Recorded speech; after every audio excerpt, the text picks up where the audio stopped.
Acusada de intoxicar seu próprio filho, Patricia Stallings foi presa e passou 2 anos na cadeia aguardando seu julgamento.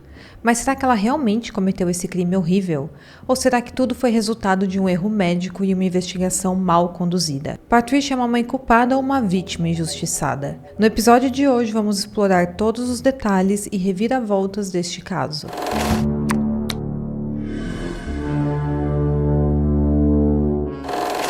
Olá pessoal, sejam bem-vindos de volta ao canal e hoje mais uma vez vamos abrir a caixa de Pandora.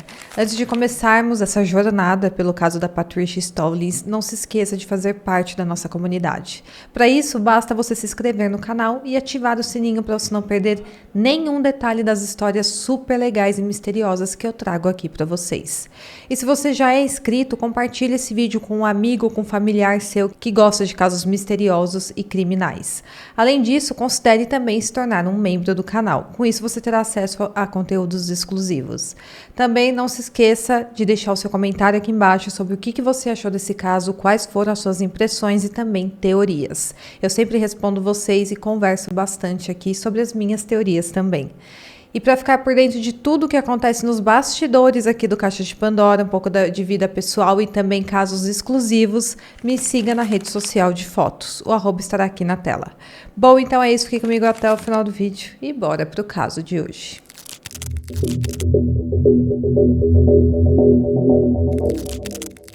Nosso caso se passa em 1980 nos Estados Unidos. E no início, essa história parece uma bonita história de filme de romance. A Patricia morava no condado de Jefferson, em Missouri, e era balconista de uma loja de conveniência. E aquela loja tinha um cliente um tanto quanto assíduo, que era o David Stallings. Na verdade, desde a primeira vez que o David entrou na loja de conveniência do posto de gasolina e viu a Pat trabalhando lá, ele imediatamente se sentiu atraído por ela. Ele achava ela uma mulher muito linda.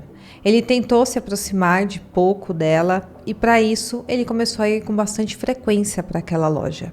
Ele puxava assunto com a Patricia e ela era super simpática com ele, até o momento em que ele se sentiu à vontade para convidá-la para jantar. Infelizmente, para a tristeza do David, ela disse que não. Provavelmente muitos homens desistiriam depois dessa primeira tentativa fracassada, mas esse não foi o caso dele. Ele a convidou para sair várias vezes, mas ela sempre dizia que não e ele não desistia.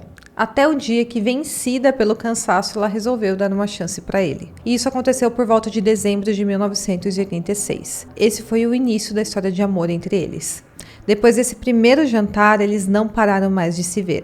Logo, eles começaram a namorar e 2 anos depois, em 1988, eles se casaram. Eles estavam vivendo um sonho nessa época. A vida deles parecia completamente perfeita. O casal se mudou para Hillsborough, para uma linda casinha branca com uma vista maravilhosa para um lago. E esse é um lago bem grande que tem ali nos Estados Unidos e é muito lindo, cercado por lindas casas e também por muitas árvores e natureza. Então era realmente um lugar muito agradável para morar. De todas as janelas da casa que olhasse à vista era a natureza. Ali eles tinham tudo.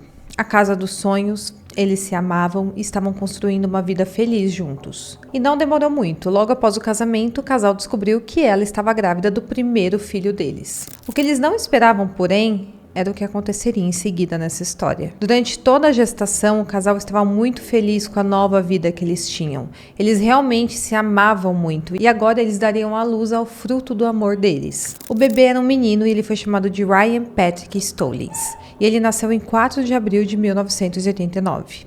Junto com Ryan, nasceu também uma mãe muito atenciosa, que era a Patricia. Ela colocou seu filho como sua principal prioridade de vida. Ela parou de trabalhar nessa época para focar nos cuidados dele e ainda se tornou uma dona de casa. E o David continuou trabalhando para suprir a parte financeira da família. O bebê tinha puxado os cabelos da mãe e o rosto do pai. Ele tinha covinhas nas bochechas ao sorrir e grandes olhos azuis. Ele era muito lindo. Esse estava sendo, como eu falei, o momento mais feliz da vida deles. Eles tinham uma casa nova, agora tinham um bebê saudável e feliz. E o que poderia dar errado então? Parecia tudo perfeito, até o dia que o bebê Ryan, com apenas 2 semanas de vida, começou a ter dificuldades para mamar. Ele apresentava logo em seguida bastante vômitos. A Patricia levou ele até o médico e ela foi informada que ele tinha um estômago muito sensível. Sendo assim, ele teria que ser alimentado com uma fórmula especial de leite. Ela então fez a encomenda da fórmula e continuou cuidando do seu filho em casa, aproveitando ali cada momento juntos. Mas então, do nada, a saúde do Ryan ficou pior, quando ele tinha apenas 3 meses de vida. Na noite de 7 de julho de 1989, uma sexta-feira, a Patricia deu a Ryan sua mamadeira antes de colocá-lo na cama. Porém, ele começou a vomitar logo em seguida. No sábado, Ryan parecia estar se sentindo um pouco melhor, então a Patricia deixou o bebê com o marido e foi para casa da sua irmã. Ela não ficou muito assustada com o que tinha acontecido, porque ela já sabia que ele tinha aquele probleminha pré-existente no estômago, então ela achou que logo ele estaria bem. Porém, no domingo de manhã, ela percebeu que seu filho estava bem apático, letárgico e também com dificuldade para respirar.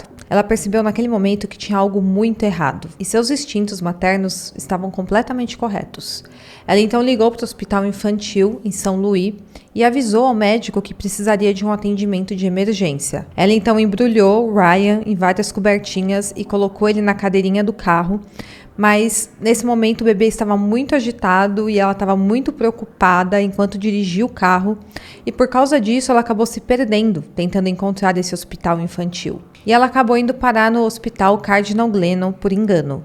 Imediatamente, o bebê Ryan foi internado na UTI pediátrica e, a princípio, os médicos não tinham certeza do porquê o bebê estava doente. Então, vários exames foram feitos, inclusive para detectar se ele estava de repente sofrendo alguma intoxicação. He was, hooked up to a respirator and all kinds of tubes going in and out of him, and it was awful. It was just a shock to see a little baby incapacitated the way he was. It was to the point where they said, well, they don't know how long he's going to be here. We don't know what's wrong with him yet, so you might as well just go to the waiting room and stay out there until we can tell you what's wrong. Para o terror da equipe médica, os exames do Ryan mostravam que o bebê era positivo para etilenoglicol. Este é um composto químico utilizado na composição de anticongelantes, usados geralmente em radiadores de carros. Isso em países e cidades que atingem temperaturas abaixo de 0, porque isso diminui o ponto de congelamento da água. E também tem esse componente em acetona usada para tirar esmalte da unha. Esse é um produto que, se for ingerido, é altamente tóxico. E é o caso de uma emergência médica até para um adulto, quem dirá para um bebê como o Ryan. E sim, o pequeno Ryan aparentemente tinha em seu corpo esse componente tóxico. A análise toxicológica foi realizada por 2 laboratórios diferentes, que foi pelo Departamento de Toxicologia da Universidade de São Luís, sob a direção do Dr. Christopher Long, e pelos laboratórios de uma empresa farmacêutica multinacional. Ambos os laboratórios relataram resultados bem semelhantes da presença dessa substância no bebê Ryan. Então não havia dúvidas de que alguém estava obrigando aquele bebê a consumir essa substância tóxica. Afinal, ele não poderia ele mesmo descer do berço, pegar uma acetona e tomar. Ele nem sequer andava, ele tinha 3 meses de vida. Então, obviamente, não havia outra pessoa para acusar de ter feito isso, senão os pais da criança. Como eu falei, ele ainda era um bebê de colo, portanto não poderia ser o caso de um acidente, da criança ingerir a substância por engano. Além disso, a família não tinha babá ou funcionários na casa que pudesse ter feito isso, então só restavam 2 suspeitos, o David e a Patricia. O pediatra responsável, o Dr. Robert Lynch, ligou para a divisão de serviços familiares de Missouri e assinou uma declaração dizendo que suspeitava dos pais. No mesmo dia, a polícia chegou ao hospital para investigar. Enquanto isso, o médico conversou com o casal e contou sobre o diagnóstico do Ryan. O médico informou que o bebê havia sido intoxicado. O David chegou a falar para o médico que ele tinha essa substância em casa porque ele tinha acabado de reconstruir o radiador do seu carro e tinha usado a substância anticongelante. E havia inclusive sobrado meio galão que ele guardava na sua garagem. E também ele falou que a sua esposa usava acetona de esmalte em casa para retirar resíduos da unha. I said, yeah, Patty uses it on her fingernails to remove her old fingernail polish. He goes, well, that's got acetone in it. I said, okay. He said, do you have antifreeze? I said, yes, I have antifreeze. I just rebuilt the radiator on my vehicle, and I had a partial gallon left in the basement. He says, well, that's what we're saying he may have gotten. Do you happen to know how he could have gotten it? They were very polite yet suspicious. they would not allow us to see Ryan alone. There would have to be at least 2 nurses or a doctor present. You know, we were never allowed to be on his bedside alone. You know, that bothered me, but I still didn't understand because I wasn't looking at it the way they were, I guess. O casal havia alugado um quarto no hospital para acompanhar o Ryan, que já estava há 3 dias no hospital. Então eles foram imediatamente separados e interrogados. As autoridades perguntaram para Patricia se ela estava tendo problemas em casa ou então no seu casamento. Eles perguntaram se ela e o David estavam discutindo, se a maternidade estava sendo difícil para ela. Até então, ela não sabia das suspeitas do médico. Então ela não entendeu muito bem o que estava acontecendo ali e o porquê dela estar sendo interrogada com aquelas perguntas tão pessoais. Os policiais então finalmente disseram a ela que Ryan havia sido envenenado com anticongelante e seria colocado em um orfanato após ter a alta do hospital, e também que ela era a principal suspeita. Enquanto isso, o mesmo acontecia com David. Ele foi informado sobre as suspeitas de intoxicação e, pior, que eles eram os principais suspeitos de estar intoxicando a criança. E olha só a situação em que o casal se viu naquele momento. Eles estavam no hospital acompanhando o Ryan, super preocupados com o bebê de 3 meses de vida que eles tinham, e do nada eles foram separados e começaram a ser interrogados, já em um tom de acusação. Já pensou a confusão na cabeça da Patricia nesse momento? Os policiais começaram a perguntar insistentemente se ela estava tendo problemas no seu casamento, se a maternidade era algo ruim para ela, e na verdade ela nem sabia direito o que estava acontecendo. E o que deixou eles ainda piores foi a bomba que os policiais soltaram, de que o Ryan poderia ser levado para um orfanato. Imagine o desespero de uma mãe de primeira viagem sem entender nada e ainda com essa notícia horrível. Enquanto isso, obviamente, o David também estava muito tenso. Então ali eles não estavam lidando apenas com a saúde do filho, mas também com a pressão de serem acusados de algo tão terrível. Um crime havia sido cometido ali, e eles eram os principais suspeitos. Tanto o David quanto a Patricia insistiram que jamais fariam aquilo com o filho deles, porém não adiantou. O resultado dos exames valia muito mais do que a palavra do casal. Quando o Ryan se recuperou desse episódio de intoxicação aguda, a divisão de serviços familiares avaliou o histórico social da família, e eles decidiram assumir a custódia da criança. Em 17 de julho de 1989, eles o colocaram em um lar adotivo enquanto uma investigação mais aprofundada era feita. Aquilo era o início de um pesadelo. Mas por que alguém faria isso com o próprio filho? Parecia que aquele casal não tinha qualquer indicação de que faria algo assim. Parecia, na verdade, que eles eram muito felizes.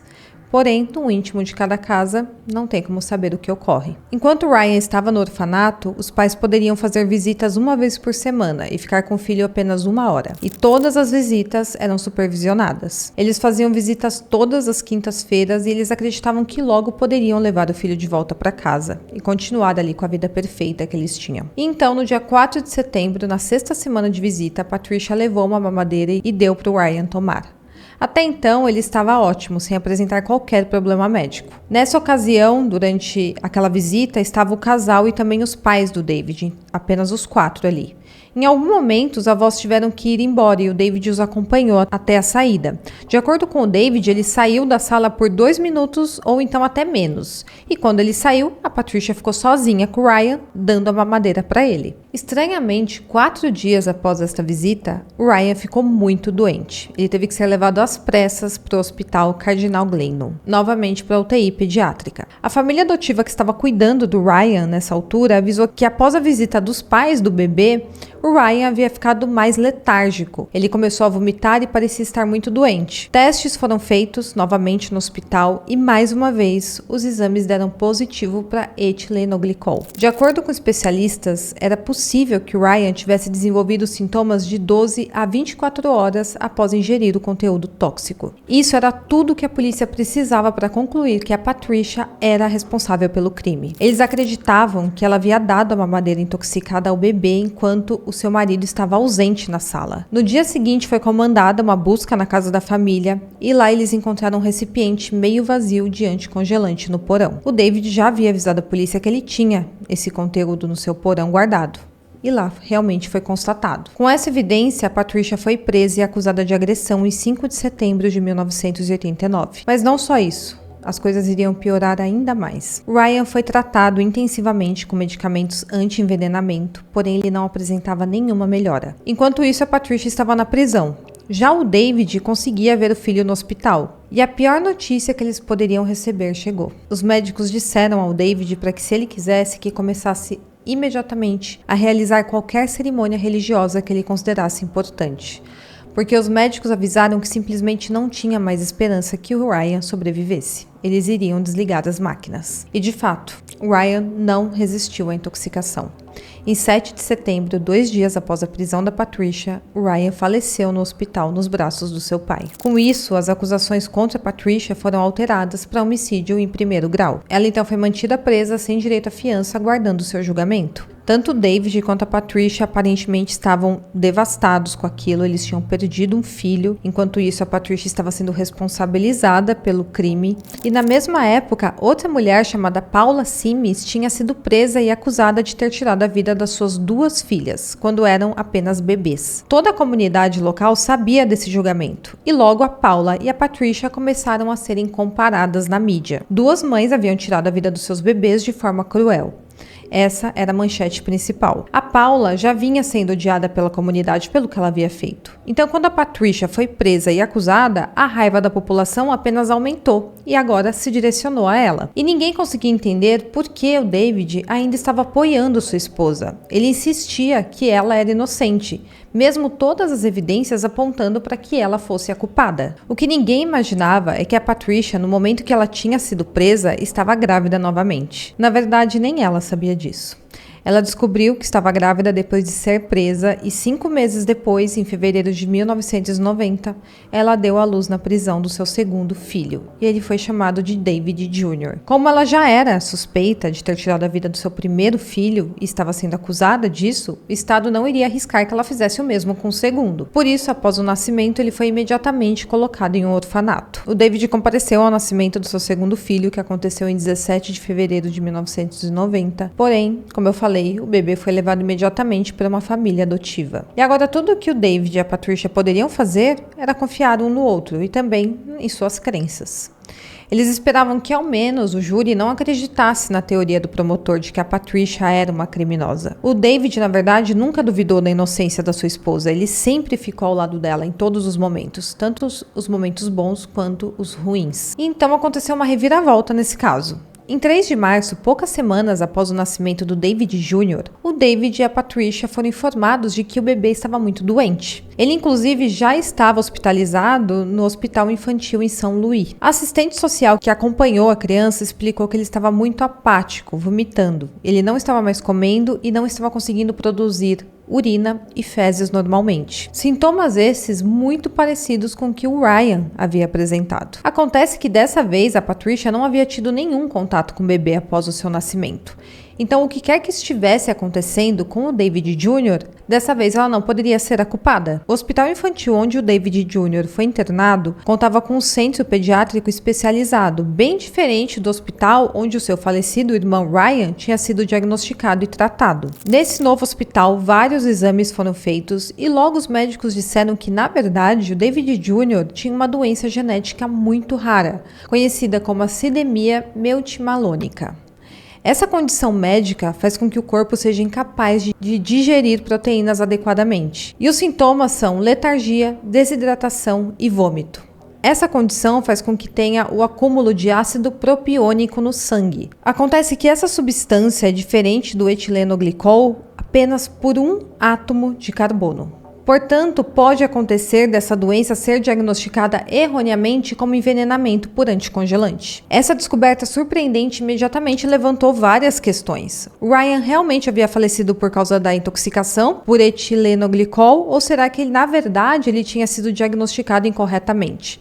E ao invés disso, ele poderia ter a mesma condição do seu irmão. Como ele era irmão do David Jr., havia uma chance em 4 de ele também ter o mesmo problema. Diante disso tudo, o David e a Patricia ficaram atordoados. Talvez esse fosse o grande milagre que eles estavam esperando. Um patologista realizou um teste em amostras de urina do Ryan que haviam sido preservadas e foi levado em conta que houve a descoberta de etilenoglicol no sangue do Ryan por 2 laboratórios diferentes na época. Então, 2 laboratórios diferentes e independentes tinham cometido o mesmo erro? Era bastante improvável, porém, novos exames teriam que ser feitos. Além disso, mesmo que Ryan sofresse da mesma doença que o seu irmão, isso não poderia explicar os níveis de etilenglicol encontrados em seu sangue. Nem poderia explicar a descoberta na autópsia de aparentes cristais de oxalato de cálcio no cérebro e também em outros órgãos da criança, que eram sinais consistentes de envenenamento por essa substância. Além disso, foram encontrados vestígios dessa mesma substância na mamadeira que a Patricia usou para alimentar o Ryan, pouco antes dele ser internado no hospital pela segunda e última vez.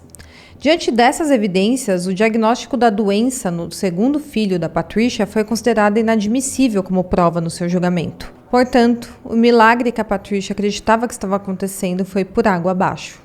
A promotoria anunciou que continuaria processando a Patricia. De acordo com a promotoria, os médicos que testaram a urina do Ryan descobriram que ele poderia sofrer da mesma condição, mas que os resultados indicavam para um caso claro de intoxicação por anticongelante. Então, o Ryan poderia ter a mesma condição, a mesma doença que o seu irmão, só que os exames indicavam sim para uma possível intoxicação. Diante disso, a Patricia foi levada a julgamento. A defesa continuava alegando a sua inocência, porém o promotor, o George McArrow, considerou o diagnóstico do irmão irrelevante para a morte do Ryan. O advogado da Patricia até queria apresentar evidências de que o menino na verdade havia falecido por causa da condição que sofria.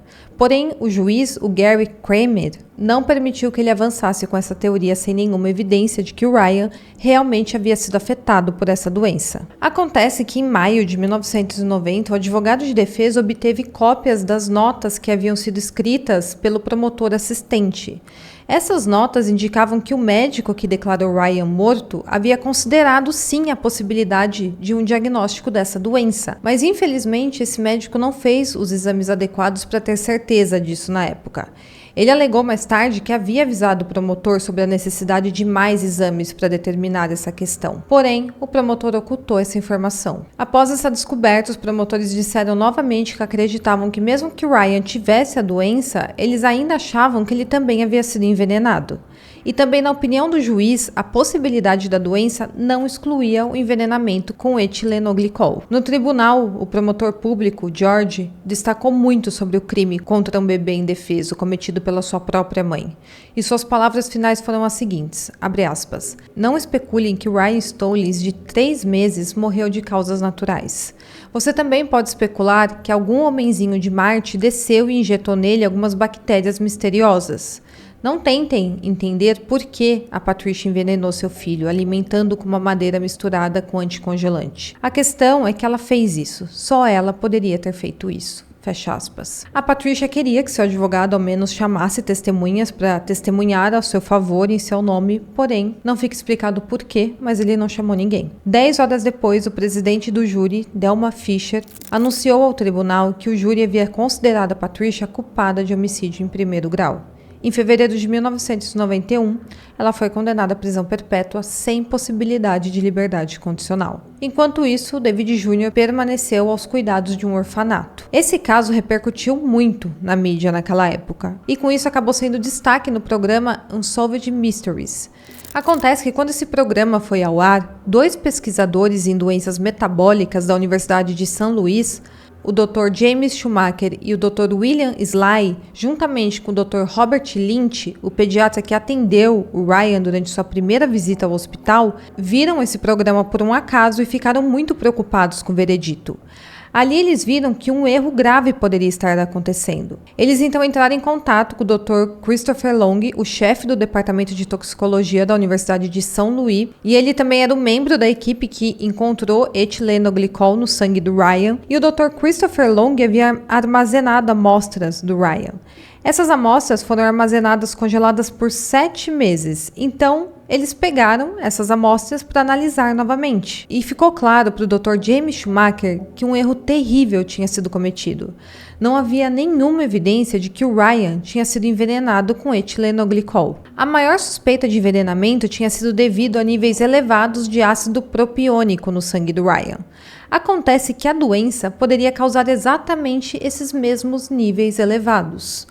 Além disso, algumas pequenas quantidades de etilenoglicol encontradas em seu plasma podem ser atribuídas à contaminação da seringa plástica, usada para coletar o sangue. Diante disso, na época que o Ryan foi internado, os laboratórios chegaram à conclusão incorreta de que o sangue refletia intoxicação por essa substância. Logo, essas questões vieram à tona e alguns médicos começaram a especular que se o hospital tivesse diagnosticado o Ryan corretamente, uma injeção de vitamina B12 poderia ter salvado sua vida. Então sim, o Ryan tinha morrido devido a um erro médico e não a uma intoxicação supostamente causada por sua própria mãe. E agora era fato. A Patricia era uma mulher inocente. Nenhuma das suas ações chegaram perto de colocar a vida de nenhum dos seus filhos em risco. Mas ainda tinha mais problemas aí, porque tiveram mais análises erradas. Lembra que eu falei que a substância tinha sido encontrada na análise feita na mamadeira dada a Ryan antes dele ter sua segunda crise que levou à sua morte? Então, essa mamadeira tinha sido lavada em uma máquina de lavar louça e depois tinha sido preenchida com fórmula infantil. E no fim, o que foi identificado como etilenoglicol poderia ser qualquer coisa. Acontece que a abordagem de quem estava fazendo a análise dos exames foi a seguinte: qualquer coisa que aparecer de diferente no exame seria automaticamente rotulada como etilenoglicol. Então, no fim, não foi provado se de fato existia a substância na mamadeira, uma vez que os exames estavam sendo feitos de forma errada. Aqueles cristais de oxalato de cálcio no cérebro do Ryan, foi concluído que o medicamento usado para tratar o suposto envenenamento poderia ter causado exatamente isso. E também que o tratamento era apropriado para a intoxicação, mas completamente inapropriado para alguém com a doença de que ele de fato tinha. E um doutor que também analisou esse erro suspeita que o tratamento errado tenha, na verdade, acelerado a morte do Ryan. Tudo isso veio à tona em julho de 1991. Foram apresentados os fatos e também foram feitas alegações de má conduta do promotor. Isso por ter ignorado o fato do médico ter avisado que precisava de mais exames para determinar a causa da morte. Além disso, o advogado da Patricia também fez um péssimo trabalho. Ele se dizia, além de advogado, também um bioquímico qualificado. E ainda assim, ele não intimou nenhum especialista para realizar uma segunda análise, para falar também sobre a possibilidade de que a doença poderia ter causado a morte do Ryan. Ele simplesmente deixaria que sua cliente passasse o resto da vida na prisão sem nenhuma contestação da análise inicial feita. Com isso, o veredito de culpa da Patricia foi anulado. E finalmente ela estava livre para aguardar um novo julgamento. Porém, 2 meses depois, os promotores se recusaram a apresentar queixa novamente. Na frente de repórteres e câmeras de televisão, o promotor do caso pediu desculpas a Patricia e ao David pelo que tinha feito eles passarem. Ele pediu desculpas em seu nome e também em nome do estado de Missouri. Ele disse que pedia desculpas, mas infelizmente ele sabia que não poderia desfazer o sofrimento que os dois suportaram durante todo esse processo. Depois disso, a promotoria abandonou o caso. Porém, nenhuma desculpa realmente poderia devolver a Patricia os 19 meses que ela passou longe do seu segundo filho. Também não devolveria os dias de paz que ela deveria estar tendo e vivendo com a sua família naquela casa maravilhosa à beira do lago. Ao invés disso, ela foi mantida em um cárcere privado em uma cela escura. Mas ao menos a Patricia sempre teve o apoio do seu esposo. Infelizmente era tarde demais. Após 19 meses em um orfanato e também a Patricia na prisão, o David Jr. e sua mãe se encontraram novamente. A Patricia e o David finalmente levaram seu filho para casa e continuaram residindo na área de São Luís. Eles processaram o hospital Cardinal Glennon e também os médicos que diagnosticaram Ryan incorretamente. O patologista que realizou também incorretamente o teste original e o laboratório também foram processados. Eles acabaram resolvendo tudo por um acordo fora do tribunal por uma quantia de dinheiro não revelada. A Patricia acha que as acusações contra ela podem ter sido influenciadas pelo caso da Paula Sims, que tinha ocorrido na mesma época. Aquela mulher que também estava sendo acusada de ter tirado a vida das suas 2 filhas. No caso da Paula, ela foi julgada e condenada realmente por ter tirado a vida das suas 2 filhas. E houve muito protesto público por causa do crime. Quando surgiu o caso da Patricia, logo a comunidade local acreditava que era mais um caso parecido acontecendo na mesma época. Eles acabaram se deixando contaminar por isso.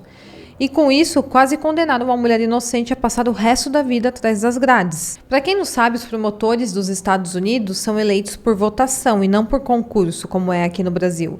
E mesmo após todo esse fiasco da promotoria, nesse caso, ele teve a coragem de concorrer à reeleição em 1994. A Patricia, obviamente, se manifestou publicamente, ela foi franca, ela falou tudo o que tinha passado por causa desse promotor.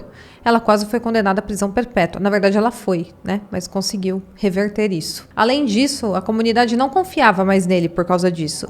E depois de tudo exposto, todos acreditavam que o principal motivo dele ter ignorado as principais evidências de que a doença tinha sido a causa da morte do Ryan era pela mídia estar comparando a Patricia com a Paula Sims. Então ele simplesmente tinha se deixado levar pelas teorias que a mídia estava colocando. Já a Patricia acredita que, na verdade, a motivação principal do promotor era política e não a verdadeira justiça, como deveria ser. Para ela, o promotor estava ansioso para condenar outra criminosa de crianças. Após o caso da Patricia, o promotor acabou sendo afastado do cargo. Por medo de ter outro filho com a mesma condição, a Patricia e o David optaram por não terem mais filhos juntos. Cada um dos filhos que eles tivessem teria 25% de chance da doença. Infelizmente, após algum tempo, a Patricia e o David se divorciaram. O David Jr., o segundo filho do casal, faleceu em 2013 aos 23 anos. De acordo com os poucos relatos que existem na mídia, ele acabou se tornando dependente de medicamentos devido à sua doença. E a própria doença foi o que levou à sua morte em 2013. O David se casou novamente e teve mais filhos, porém ele faleceu em 2019. Esse caso é realmente assustador e me fez refletir muito sobre as falhas da justiça e também dos médicos. Imagina só, uma falta de atenção dos médicos diante do resultado do exame teve consequências devastadoras para Patricia e também para o Ryan, que acabou falecendo por causa de um diagnóstico errado. Será que a certeza da intoxicação havia de alguma forma influenciado na análise médica? Por conta disso, uma mulher inocente foi separada do marido e do filho. Presa injustamente por quase 2 anos e, como se isso já não fosse suficiente, ainda perdeu seu primeiro filho. Mas não apenas o erro médico causou isso, mas também o promotor extremamente agressivo, convencido de que a Patricia era culpada, sem ao menos sequer analisar melhor o caso. Será que esse seria o caso do promotor estar visando uma agenda política ao invés da justiça em si, como deveria ser? É difícil imaginar um pesadelo pior para uma mãe do que ela passou. Além da privação de liberdade, a separação forçada do seu filho e do marido e o ambiente opressor de uma cela escura. Tudo isso com a perda irreparável do seu primeiro filho. E tudo por conta de um erro médico que poderia ter sido evitado. Bom, pessoal, então esse é o caso de hoje. Deixa sua opinião aqui pra mim que eu quero muito saber. Espero muito que vocês tenham gostado e até o próximo caso.